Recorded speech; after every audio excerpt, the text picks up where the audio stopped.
মুখোশ নিয়ে যদি কথা বলতে হয়, প্রত্যেকটা মানুষই কম বেশি মুখোশ পরে থাকে। হয়তো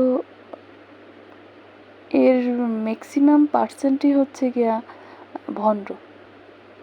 দেখেন আজকাল সমাজের অনেক মানুষ বলবো যে 95% মানুষ এই মুখোশ পরে থাকে। আপনি দেখবেন নিজের সুবিধা আদায়ের জন্য এই মানুষগুলো কতটা নিচে নামতে পারে।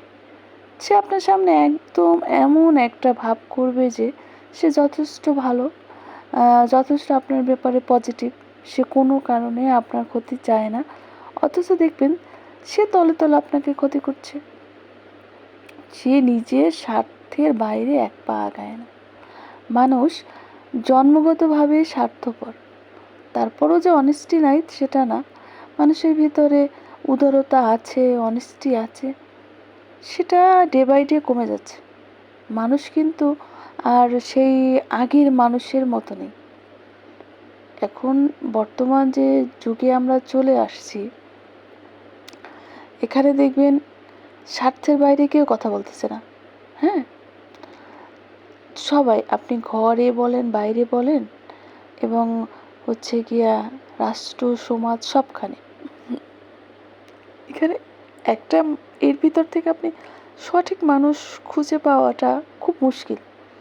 তারপরও আশাহত না হওয়াটাই বেটার, কারণ এর ভিতরে 3টা কারণে মানুষ মুখোশ পরে থাকতে পারে না। সেটা প্রথমত হচ্ছে গিয়া সে যদি তার ভিতরে নৈতিকতা থাকে, সে যদি সবসময় সত্য কথা বলে, সে স্পষ্টবাদী থাকে, তাহলে সে মুখোশ পরতে চাইলেও মুখোশ পরতে পারবে না।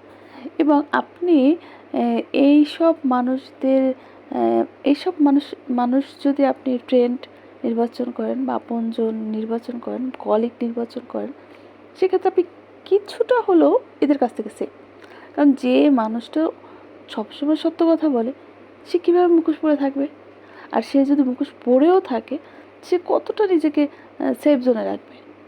সে রাখতে পারবে না সেফ জোনে। যে আমি মুখোশ পরে আছি, আবার আমি সত্য কথা বলতেছি, দুইটার সাথে একটা সাংঘর্ষিক সম্পর্ক আছে।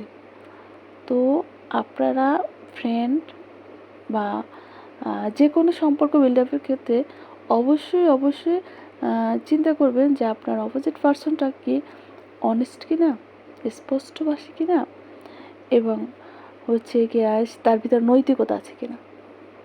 এই কয়েকটা দিক যদি আপনি বিবেচনা করে থাকেন, তাহলে মোটামুটি বলা যাবে যে আপনি সেফ জোনে আছেন। আপনার পার্টনার বলেন, আপনার মানে আপনার যার সাথে মিশতেছেন, সেখানে আপনি সেফ।